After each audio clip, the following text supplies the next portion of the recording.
नहमदुहु व नुसल्ली अला रसूलिल करीम अम्मा बाद फ़अऊज़ु बिल्लाहि मिनश शैतानिर रजीम बिस्मिल्लाहिर रहमानिर रहीम अस्सलामु अलैकुम। सब सीधी रखना नमाज में बहुत ज़रूरी अमल है। अनफॉर्चुनेटली ये भी हमसे जाता रहा है और इस मौके पे बिल्कुल इसका एहतमाम अच्छी अच्छी मसाजिद में नहीं है।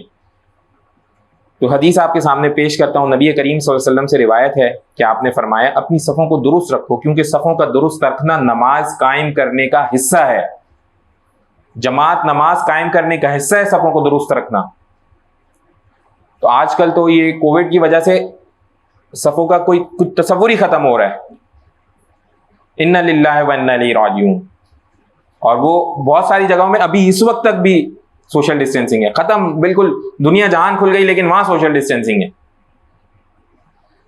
फिर इसी तरह से एक और हदीस नबी करीम सल्लल्लाहु अलैहि वसल्लम ने फरमाया, नमाज के लिए इकामत हो गई तो अल्लाह के रसूल सल्लल्लाहु अलैहि वसल्लम ने हमारी तरफ रुख किया और फरमाया, अपनी सफ़ें सीधी कर लो और मिल मिलकर खड़े हो जाओ क्योंकि मैं तुम्हें पीठ पीछे भी देखता रहता हूं। ये उनकी खुसूसियत अल्लाह ताला ने उनको अता फरमाई थी, देखने की सलाहियत थी। एक और मौके पे आजकल के दौर के हिसाब से बिल्कुल 100% ट्रू हदीस नबी करीम सल्लल्लाहु अलैहि वसल्लम ने फरमाया, यानी उनका तरीका कार ऐसा होता था कि नबी करीम सल्लल्लाहु अलैहि वसल्लम हमारी सफ़ें ऐसी दुरुस्त किया करते थे जिस तरह तीर की लकड़ी सीधी की जाती है। आप मुसलसल ऐसा करते रहे यहाँ तक कि आप सल्लल्लाहु अलैहि वसल्लम ने समझ लिया कि अब ये बात हमें समझ आ गई है। फिर एक दिन आप सल्लल्लाहु अलैहि वसल्लम नमाज के लिए घर से बाहर तशरीफ लाए। करीब था कि आप तकबीर तहरीमा कह देते कि उस दौरान एक शख्स को देखा जिसका सीना सफ से बाहर निकला हुआ था। आप सल्लल्लाहु अलैहि वसल्लम ने फरमाया, अल्लाह के बंदो, या तुम लोग अपनी सफ़ें बराबर रखो या अल्लाह ताला तुम्हारे माबैन इख्तिलाफ पैदा कर देगा। तो आज की कैफियत अगर आप मुसलमानों की देखें तो इख्तिलाफ की तो इंतहाएं, आपस में मोहब्बत तो शायद ही कहीं एक मस्जिद की नमाजियों में नजर नहीं आती, तो कहां आप बात करें पूरी दुनिया के मुसलमानों में मोहब्बत पैदा हो जाए।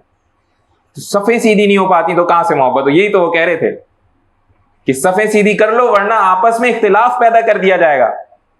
तो पैदा कर दिया गया। जो पढ़ते हैं उनका ये हाल है, जो नहीं पढ़ते हो तो कितने। इसी तरह एक और मौके पे रसूलुल्लाह सल्लल्लाहु अलैहि वसल्लम ने इरशाद फरमाया, सफ़ें सीधी रखो, कंधा एक दूसरे की सीध में रखो, सफ़ों के माबैन खाली जगह भर लो, अपने भाइयों के लिए नरम हो जाओ और शैतान के लिए दरमियान में घुसने की जगह मत छोड़ो।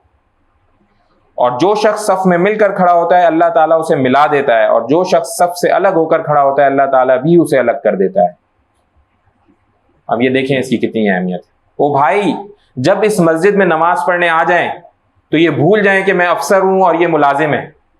जब साथ साथ खड़े हो जाएं तो अब अल्लाह के बंदे हैं। उसी तरह जुड़ के खड़ा होना है, उसी तरह एड़ियों को सफ के किनारे पे लगाना है, और अल्लाह का हुक्म अब सबसे ऊपर है।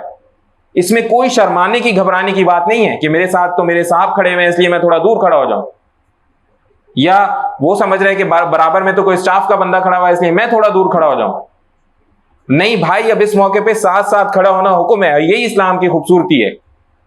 क्या मालिक क्या मुलाजिम, अल्लाह के सामने सारे बराबर। तो पूरी कोशिश करेंगे ना इंशाअल्लाह इसकी। इसी तरह एक और मौके के ऊपर ये बहुत अहम हदीस आखिरी आप लोगों के सामने बयान करूंगा। अल्लाह के रसूल सल्लल्लाहु अलैहि वसल्लम ने इरशाद फरमाया, सफ़ों में मिल मिलकर खड़े हो जाया करो, करीब करीब सफ़ें बना लिया करो, गर्दनें एक दूसरे की सीध में रखो। उस ज़ात की कसम जिसके कब्ज़े कुदरत में मेरी जान है, मैं शैतान को देखता हूं कि वह बकरी के छोटे बच्चों की तरह सफ़ों के दरमियान खाली जगह में घुसता है। देखें, बात यह होती है कि जो बंदा इस तरह से जानबूझ के करता है तो शैतान को बाकायदा एक खला देता है, एक जगह देता है, वो आता है, फिर वो बेकार नमाज में वो माहौल ही नहीं बन, वो खूबसूरती नहीं आती। तो इसमें तमाम हजरात नमाज के बीच में भी दो चीज़ों का एहतमाम किया करें। जब रुकू में जाया करें तो देखें कि मैं कहीं सबसे, मेरी एड़ियाँ जो हैं सबसे पीछे तो नहीं निकल गई या आगे तो नहीं चली गई। अपनी एड़ियों को सीधा किया करें, सीधी किया करें। अगर देख रहे हैं कि मेरा साथी थोड़ा सा इधर हो गया है तो थोड़ा सा हल्का सा कदम उठाए बगैर घसीटते हुए उसके साथ खड़े हो जाएं। ये अमल लाजमी करें, हद तक कि हमारी आदत ऐसी हो जाए कि हम जब शुरू में ही सफ बना रहे हो तो इस तरह जोड़ के खड़े हो के ये मसला ना है। तो इंशाल्लाह इन दोनों चीज़ों का एहतमाम करेंगे ना, तो अज़म करते हैं इंशाल्लाह। और इंशाल्लाह सफ को सीधी करने पे खुसूसी मेहनत करेंगे। इसमें साथ अपने भाई, नमाज के बाद अपने भाई की रहनुमाई भी करेंगे کہ بھائی تم ادھر ادھر ہو جاتے ہو، ایسا نہ کرو، ساتھ آ جایا کرو میرے بھائی، ایسی کوئی پریشانی کی بات نہیں. ایک چھوٹی سی دعا کر لیں، یا ارحم الراحمین یا ارحم الراحمین یا ارحم الراحمین، اللہم صلی علی محمد وعلی آل محمد، اللہم اعنی علی ذکرک و شکرک و حسن عبادتک. یا اللہ ہمیں خوب اچھی عبادتوں کی توفیق عطا فرمائے، یا اللہ اپنی سچی محبت عطا فرمائے، یا اللہ نبی صلی اللہ علیہ وسلم کی کامل اتباع عطا فرمائے. سمعنا وطعنا غفرانک ربنا الیک المصیر برحمتک یا ارحم الراحمین، آمین.